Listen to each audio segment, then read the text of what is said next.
Hello everyone, I'm delighted today to be joined by Dan Cameron, a partner at PwC. Dan has a pretty stellar CV when it comes to procurement leadership with roles previously at Goldman Sachs, Quilter and Pearson, where he put Cooper in, I know, amongst others.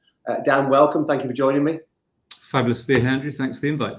So Dan has joined me today to talk about the PwC Digital Procurement Survey, which is a fascinating piece of research, which I know he's been talking to several customers about recently, and we're going to look at the findings of that report and also give it some context with discussions about the market. But I know, Dan, PwC have also just recently published a report, a global CEO report, and given the importance of procurement at board level now, are there any findings from that that are really resonating with the procurement supply chain conversation that you have? Yeah, thanks for mentioning that, Andrew. I think it's a really good place to start, actually, because it provides some really great context in terms of why transformation, digital is on the mind of the procurement teams. And just on a very personal level, I just think it's such an exciting space. It's ever-changing, fast-moving, so great place to play.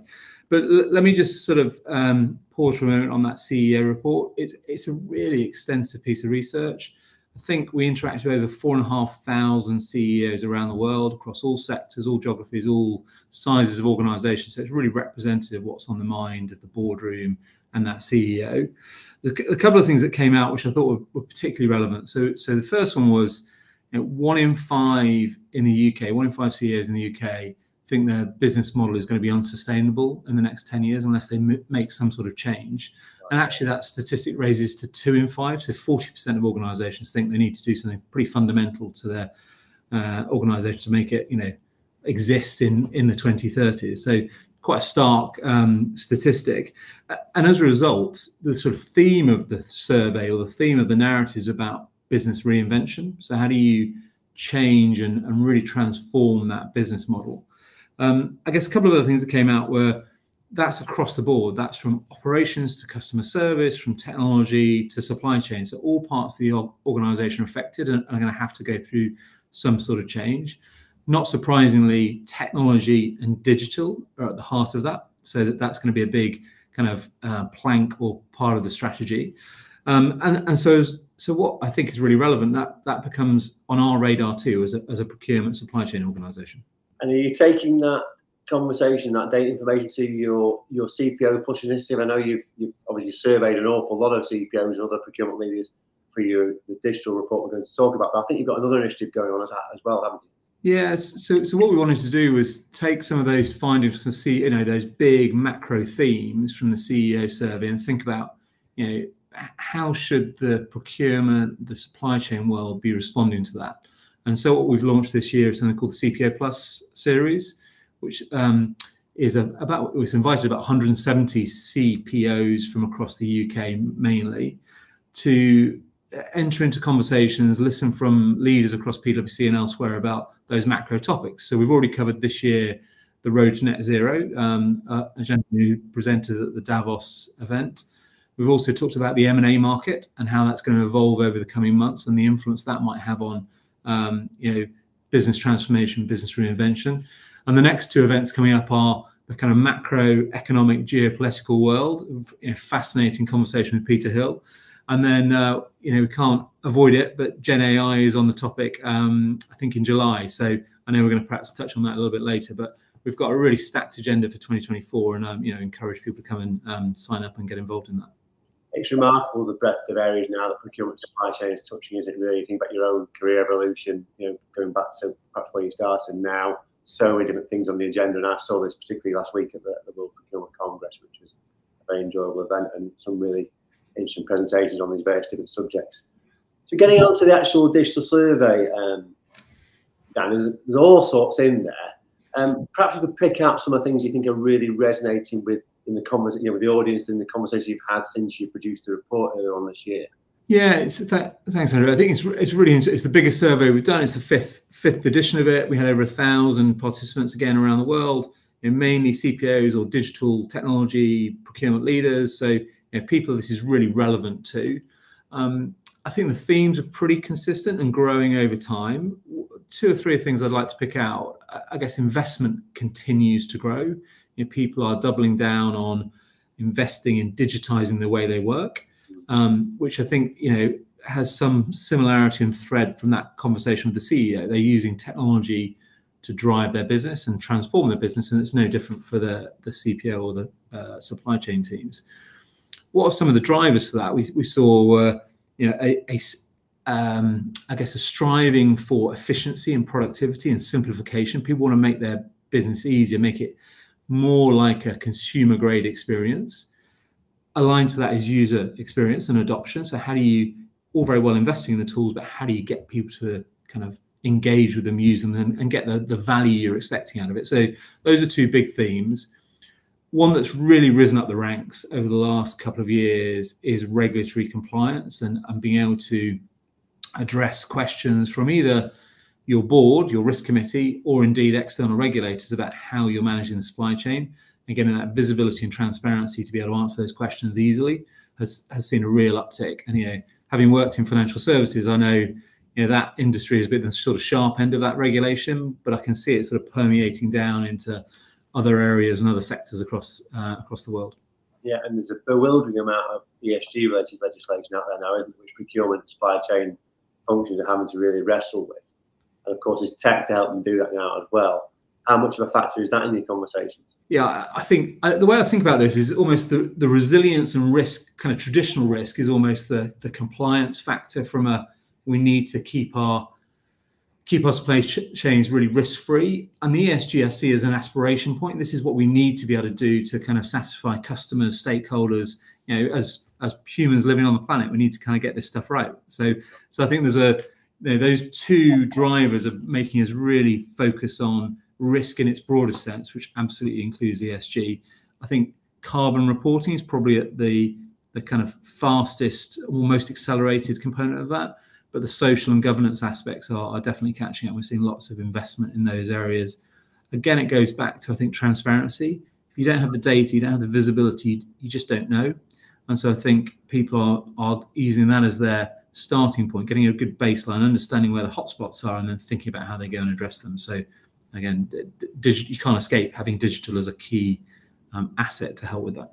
Yeah, it's interesting. Carbon reporting and tech to do that has been noticeably a very important part of the work we've been doing now for about 12 months, particularly in Germany, driven by their supply chain act, of course. They are a leader in that regard, and we've noticed a significant increase in demand for people from organisations that specialise in that area, particularly in Germany. And I think we'll see that across the wider EU with the legislation coming there as well.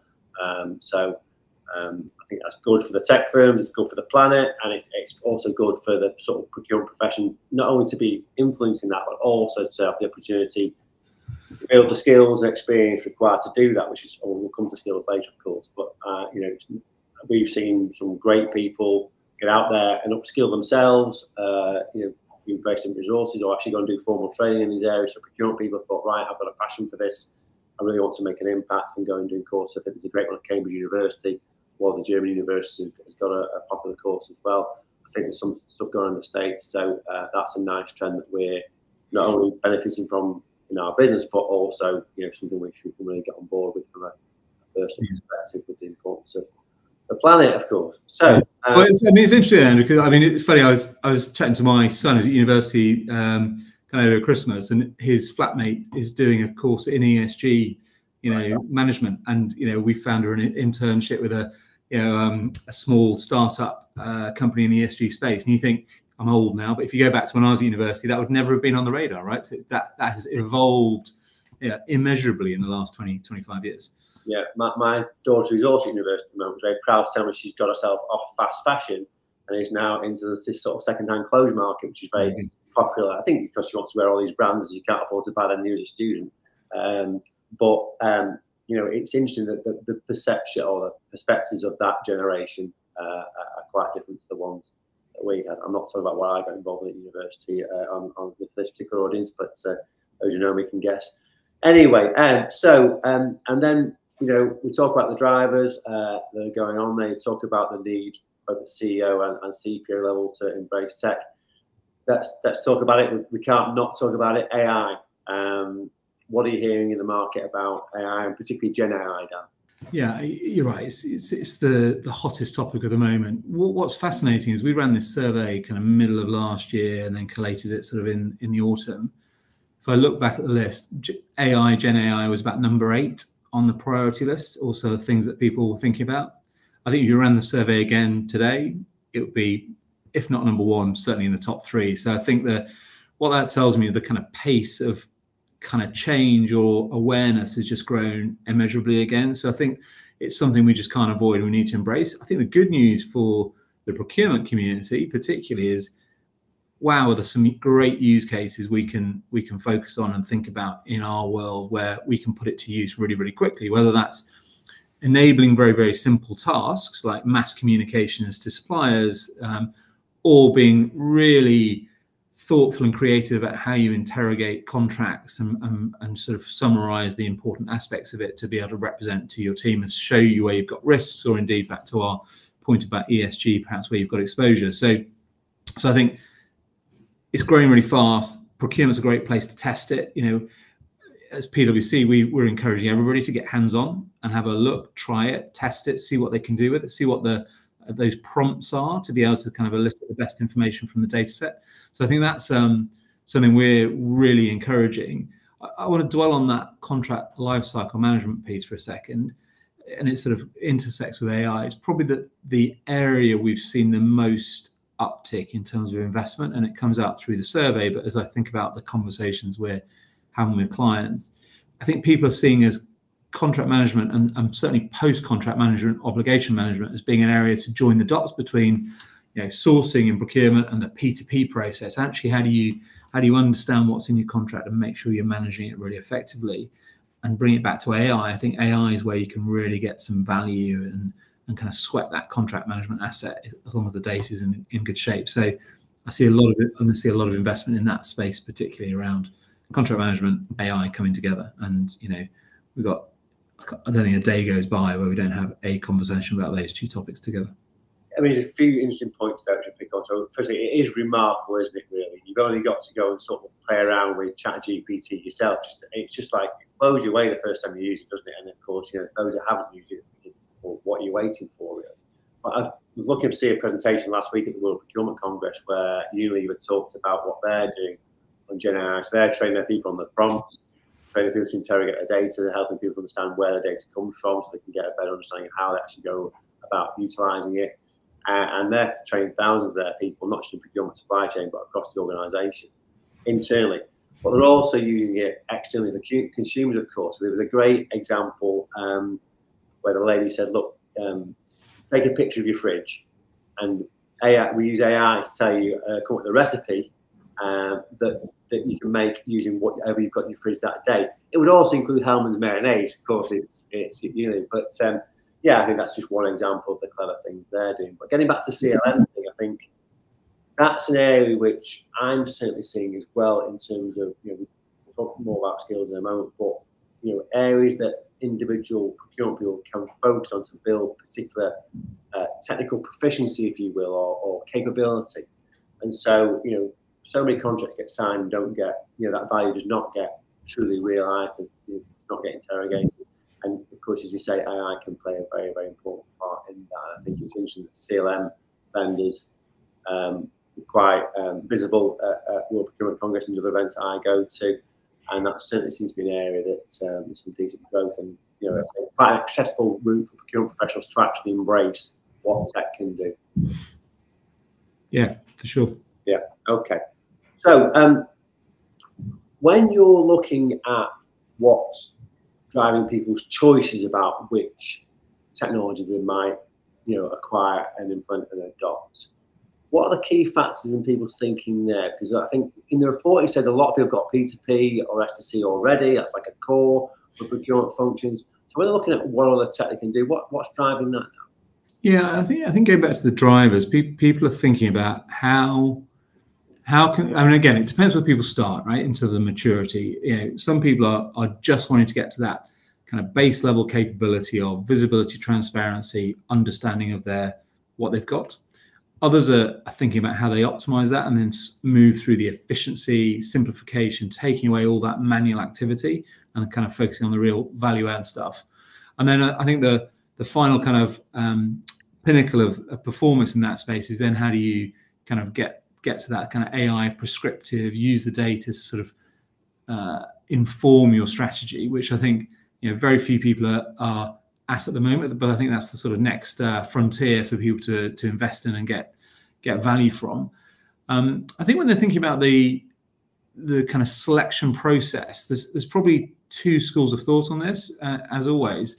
One is about do you try and have a suite solution which kind of joins the dots right across the piece, or do you try and solve for specific challenges that you've got in your organization, then perhaps go for a very specific point solution to address that? And again, it goes back to where you are on the maturity curve and where you think you're going to get, well, how much money you've got to invest, but also how much value you think you're going to get out of those different aspects. So I think that's what's informing most people's choice.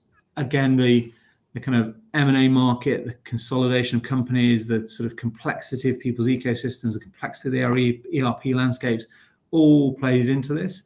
I think going back to one of the first points we made, though, people are investing. People want to use digital as the kind of beachhead to make change.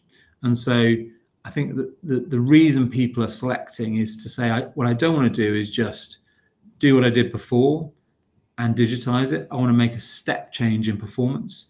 And so people are looking for technology that's going to help them do that. And so I do see people being more discerning, perhaps, about the way they go to market and think about, really what are the user journeys or the process they're actually trying to automate or do something different with, and actually looking for the vendors to come with the solution rather than perhaps what would be a traditional RFP with 1,000 questions about functionality. So I do see very, very pleasingly, actually, I do see some more discerning buyers out there in the market, which is good. Yeah, we need that. But looking at some of the data in the report, I noticed that overall, whilst digital transformation is sort of number 2 CPO priorities, which is great, I think, only second only to procurement performance. It's interesting that investment plateaued a little bit in the last couple of years where we had these sort of challenging economic circumstances, but it's projected to grow quite significantly now in 2027. But one of the things that I've learned from speaking to a lot of the vendors that I work with in the last couple of years is the ones that have really done well in challenging economic circumstances are those that score heavily on time to value. That that business case is that bit more easy to build, the return on investment is that bit quicker to achieve. Is that something which you've seen as well?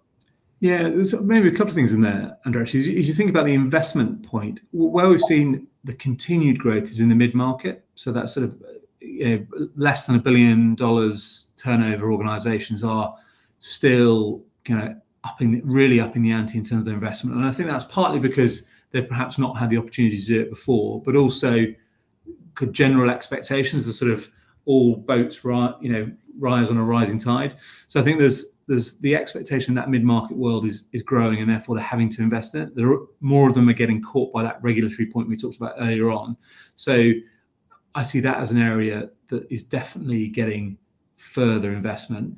In those smaller organizations, the expectation to move quickly and be agile and therefore get return on investment quickly is there. So I think there's just the expectation that people are going to kind of deliver in months rather than years, which is perhaps the traditional expectation of big technology programs. There's no reason why this can't be delivered in half a year, even measured in weeks, perhaps. So I think that's definitely the case.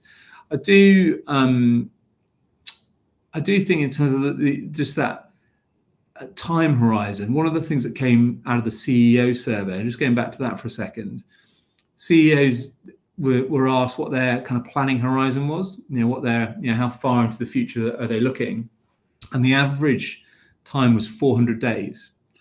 So you think about that in terms of crikey, these folks are not looking a decade ahead, not even 3 years ahead. They're looking just over a year. And so if you think about your investment cycle as a procurement team, you kind of need to fit within that. You need to be thinking within that time horizon to deliver. So I think that is probably shaping and colouring perhaps the level of ambition and the way people are phasing their deployment, thinking, well, let's go after the highest value stuff first, show to the business that we can deliver, and then we'll kind of move on and build and continue to improve from there. I'm seeing perhaps more of that rather than maybe 20 years ago, even 10 years ago, people go for a much bigger bang. Yeah, let's try and do everything in one go, which might take 2, 3, 5 years to deliver, which I think just not acceptable anymore. I would certainly agree that anecdotally, the way I see the market, the conversations I have, that's definitely supports that sort of research you've done there, that people are just in a hurry to realise more value, to deliver more change, and that those sorts of long leading time that you talk about is just a luxury that people can't afford anymore. Yeah. And so, yeah, absolutely. And I think perhaps just another point, and we spent a lot of time focused on this, is around the change management is a very perhaps overused phrase, but I just don't think you can avoid it. People's expectations, and I want to put in people, kind of employees in an organisation, in a big enterprise or a mid-market, are sort of have the luxury of fabulous technology in their home lives and their sort of personal lives, and so therefore their expectations of what they get in the enterprise and their work life is the same. And I think historically they've been probably a little bit disappointed. And so, but now when we're thinking about deploying, implementing technology, we need to think about it in that context of how do you make it look and feel like, the iPhone experience you have at home. And so that goes back to thinking, how's this going to feel for somebody? What's it going to look like, and how are they going to interact with it? So we're sort of starting that change management conversation almost before you start the design of a project. You're thinking about what's it really going to mean and feel for the user consumer of the technology you're deploying. So, and I think that's again informing that time horizon. People aren't prepared to wait. As soon as you've said you're going to do something, they kind of want it. So you can't be saying, well, they'll get it in the end of next year. That's just not an acceptable time horizon again. So you want to be talking, if you can talk in weeks, great. Months, just about acceptable. Yeah, it's an interesting point. I heard that oft-used phrase, Amazon-like experience last week. It was very popular for a number of years at events. It sort of went off the radar a little bit, but probably the best presentation I saw last week at the World Procurement Congress, apart from the interview with Michael Johnson, the legendary American athlete, was Roche. And they talked about their digital transformation, the various different layers of digital transformation they've gone through. So they've got completely automated tail, so the business can just drop in and out. But the bit where you use the Amazon-like experience phrase was about they've created marketplaces for their major areas of spend, so business users can just dip in and out of that, and it is like them buying from Amazon as a consumer. And even when they raise a rec for a new purchase, it's only 3 fields they've got to fill in, so they make it really accessible, really easy, and trying to create that environment of what it feels like when we're in our personal lives. And that was a very impressive presentation. And if anyone didn't see that, who wasn't at World Procurement Congress, hopefully that's one they'll publish at some point, because that was really, really interesting indeed. I'll look out for that. But I mean, just on that and that whole accessibility and digital transformation, a big part of the digital transformation agenda is upskilling the people to use these tools properly. And I noted in the report that, I'm looking at the report on my laptop here, user take-up is currently one of the most limiting factors when it comes to digitalisation of procurement functions. The success of these efforts depends on the quality of the user experience more than the significant differences in performance between solutions. So certainly the focus is on the vendors to give that, that sort of consumer-like interface. But I think one of the things which is not being discussed enough is the need for businesses to do what Unilever are doing on AI and what other organisations are doing around developing the skills. So this whole concept of digital procurement skills is one that is very close to my heart. Can I just start by asking, what do you see in the ones that are leaders in this field that are in your client base or in your prospective client base? Can you give me any examples of what people are doing yet to drive better adoption and better use of the technology? Yeah, I think there's a few things here, Andrew. I think there's one back to the change point. I think it's getting people vested really early in the conversation. This shouldn't be something that's done to people. This is done with people, and making sure any technology deployment is done with the user at the heart of the conversation. And so and aligned to that, to your point, what change in kind of behaviors, but also skills do people need to be able to interact with it effectively? And so just being thoughtful around that, and not being an afterthought, to say, oh, we've turned on the system, now we need to train them. That's probably too late. Yeah. And so I think, you know, the best organizations are considering the user as point number one in their plan and their design. And so thinking about how it's going to affect their day-to-day lives, their working lives, and what they need to do differently. I think more broadly, you know, and you touched on it, and we certainly are doing it here, just more broadly across our team, is just getting people more familiar with the digital tools that are out there. So whether that's, you know, what opportunity people have to use hyperscalers to really transform the business, depending whether you're Azure, AWS, or Google, doesn't really matter, but they're going to really transform the way organizations, ecosystems of technology work. So people just need to understand how that works and just have, you know, not deep, but some familiarity with it. Clearly AI and Gen AI, you know, people, there's no, you know, like many things, whether it's learning a language, learning a kind of a sports skill, learning music, or a business skill, trying it, practicing it, there's no better, you know, immersing yourself in it is the way to do it. So again, we're encouraging seeing people who are really embracing it, not being scared about it, just getting on with it and having a go, of being successful and thinking about how just a funny story on AI. Actually, we were putting a proposal in the other week for a response to an RFP, and we thought we'd done a really good job, and we thought, well, just before we send it in, we'll just get our Gen AI tool to review it and see how we're doing. And so we've done quite a good job, Dan, but actually you've missed the exam question. So you might want to go back and think about this, and this. I was like, oh, okay, that's good. So I mean, again, it's just thinking about those practical use cases where you can try it and actually learn from it and think, yeah, there's loads of ways this is going to make my work life better. And so the key piece there is spelling out for people what's in it for them. You know, what are they going to get from it, and why is it worth investing their time and energy in either training or just embracing something, because it's going to make their world better. And so that the organizations that do that really well are seeing much better adoption, and as a result getting much more value from the investment they've made. And to our point earlier around return on investment, they're getting much faster return on investment because they can show those kind of measurement and KPIs going up and up and up.